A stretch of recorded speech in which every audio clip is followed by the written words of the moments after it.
Another RovyVon product. Let's see what's inside. Oh yeah, it's a RovyVon Aurora A3 tiny keychain flashlight. Welcome back to Shul Lights. I like to keep the flashlight about the same distance in all my videos, and you can see when I brought it up close, it looked like it was pretty large. It's not, it's tiny. There's a little guy. Let's take a look at it next to a Charles Wiggins 10440 light, the micro click, and you can see it's much smaller than that. Let's even look against other RovyVon flashlights like the A26 and the Angel Eyes E5, and you can see it is the tiniest of them all. It's a really tiny flashlight, and it's really lightweight. It's just over 20 grams. This thing is just, I mean, it's tiny, but it's not made of plastic. It's made of aluminum. So it's heavy duty and well built. You know, inside the box comes a clip here, and this clip is a press-on clip that goes right in these little cutouts on the sides here. And it's got RovyVon's characteristic, this is something that they do, built-in magnet on the clip. So there you go.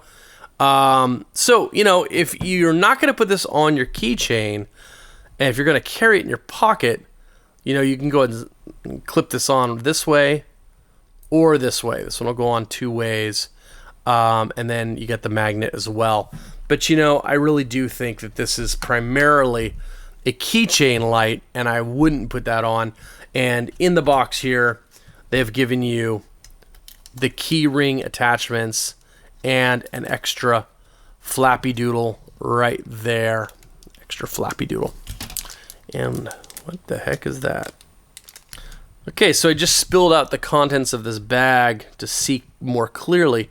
In addition to the two rings to get this on your key ring, and the additional extra flappy doodle in case your flappy doodle breaks, there's this little bad boy, which is a magnet that clips on over the tail here, like that. See, there's two little here, let's get a good focus on this. There's two little indents right there. And you can see there's a little thing here, like that. But yeah, a little magnet, so I guess you can stick it to things on the go. That's neat. And also it includes built-in charging. So there's no user replaceable cell, it's all built in, but there's a USB-C charge port right there you can see with a little flappy doodle for water resistance. And there is a little light next to it. And when you plug in, the light indicates that it's charging and well built. And also it includes built-in charging. So there's no user replaceable cell, it's all built in, but there's a USB-C charge port right there you can see with a little flappy doodle for water resistance. And there is a little light next to it. And when you plug in, the light indicates that it's charging and changes when it is done. So there is also a low power indicator right here that doesn't come on until you have low power, but then it notifies you of that. You have a switch here. It's a nice metal switch, and it is slightly guarded. This guard is raised above the switch itself. Should help prevent accidental activation. You can see the fit and finish on this light is excellent. It's really, I mean, guys, look how big my thumb is, you know. I'm really zoomed in here, but this is a great light. The anode is nice and even. There's an emitter in there. You know, they didn't tell what the emitter was, but I have a sneaking suspicion it might be an SST20. Luminous. Let's see. It's kind of what it looks like. This is the high efficiency cool white version. There's two versions. There's the one that they say is almost 7,000K. That sounds about right for a luminous SST 6500, if that's what this is. And then they say that there's a high CRI 4,000K version. I'm sorry, 5,000K version. And they say, so I don't know. Actually, 5,000K? That's interesting. I don't think Luminous made a high. So I don't know, maybe I've ID'd the emitter wrong. I mean, I never pulled it out. I'm just looking right into this optic here. Okay, so let's talk about the light really quickly here. It's an excellent keychain light. and it does what you need, right? So it's got a moonlight, and it's got a turbo with a momentary. So the light, again, it's kind of got that RovyVon always locked out interface where you have to double tap to wake it up. But this light actually does include an actual lockout too. Some of their lights don't have that. But this one, if you click 5 times, 1, 2, 3, 4, 5, it flashes a couple times to confirm, and it is now locked out. And you can tell because when you tap it, it just flashes a couple times. So you got to tap 5 times again, 1, 2, 3, 4, 5, and now it is locked out, unlocked. Now, to get into the light, you double tap, so double tap, and it turns on. And let me cycle through them really fast here. Okay, here we go. So this is the moonlight. One click. It's like a medium, a high, turbo if you want to call it that, and then back to moon. It does have a mode memory, but it's a 3-minute mode memory I read in the manual.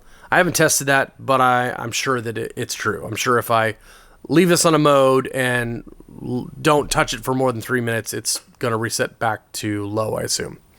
All right, so, but, whatever you're on here, if you press and hold to turn it off, and it is a press and hold for off, then when you double click, you come back to that mode. Okay? Oh, I didn't. I was on high. Hang on. So that's the medium. Press and hold. Double click. Oh, look at that. I'm at high. Okay. That's weird. I read in the manual there's supposed to be a mode memory. I am not getting a mode memory. I don't know what to say about that except for there you go. All right. Unlike other RovyVon lights, this is a one-trick pony, meaning that there's no extra UV or red emitters or anything like that. There is a strobe group if you want to rapidly tap 3 times. 1, 2, 3. You can get into strobe. Once you're in here, one tap turns it off. Kind of odd to me, honestly, that double tap to go to a steady on, and you tap once to go through the modes, and a long hold turns it off. But then in the strobe, it's tap to turn off. I mean, that's the one thing I'll say about RovyVon, man, is they make great lights, but I think especially on their keychain lights, the interfaces are a little inconsistent for my tastes. I would like that if I hold for off, then it's always hold for off, right? Yeah, what can I say? But, listen, this is a tiny, tiny little keychain light that does so much more than keychain lights usually do. And you know what its strength is? Its strength is its output. So let's take a look at that right now, okay? All right, I'm turning my video lights down so that we're not getting a lot of spill into the tube here. And check this out. Oh, look at that! 0.2 lumens. What an excellent moonlight. So that is exciting. And then now we'll go to the low, and we're reading about, oh, my hand's in the way, about 30 lumens. Let me go turn up my lights a little bit here so we can see the subject better. Okay, so we're getting a couple extra lumens from my video lights, but we're at 30 now, so that's fine. Let's go to the next mode, and you can see that we're at 200 lumens, and then go to the turbo, and it's 550 lumens for a moment, and that starts dropping down, which, of course, right? That makes total sense. Now, one thing I didn't show you yet, because I didn't show it when I was talking about the UI, but there, when it's off, so let's press and hold to off, there is a momentary turbo by just pressing and holding. And that is the same as we just measured, about 550 lumens. So there you go. Excellent. Let's take a look at the measurement. Here we'll go straight to turbo. And there you go, 6,000 K, 61 above, Delta UV, 70 RA. Okay, we're in the walkway by the side of my house here. And this is the Angel Eyes E3 by RovyVon. This is running off an alkaline battery right now. Now let's do the Aurora A3. Wow, look at the difference. So this is the Aurora A3 on its high, and it is a lot of output. This is moonlight, we can't even see it, but my exposure's locked. Here is the low. Here is the medium. Here is that high again. So I'll press and hold, and then I'll do the momentary high by pressing and holding. Amazing for how small this light is. I'm going to start out with the Angel Eyes E5. This is running an alkaline right now. Go straight to turbo. And you can see I'm barely making this tree right here. This tree right here. You see a little bit of light, but you know, this is one of the reasons I don't really take keychain lights outside in the front like this. Usually they're not good for the 20 meters that this tree is, and definitely not the 55 meters of the top of that tree behind the RV. So that was the E5 running off alkalines, but you know, this little tiny Aurora A3 really punches. So let's try this tree again. Here we go, Aurora A3. Oh wow, look at that. Okay, that was 20 meters. See if we can make it to the back of the street, 150 meters. Doesn't look like we are, but you can see these other trees, they're more distant. That one's more distant than the 55 meters right here.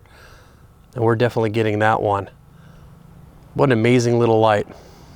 Hey, if you want a tiny, lightweight, well-built keychain flashlight, then this is the one. This Aurora A3. So tiny. Love it. Good looks too. Handsome looking light. So again, it does what it needs to. It's a great secondary light that will always be with you because it's on your keys. So the Aurora A3 gets a thumbs up from me, and I'll see you in the next video.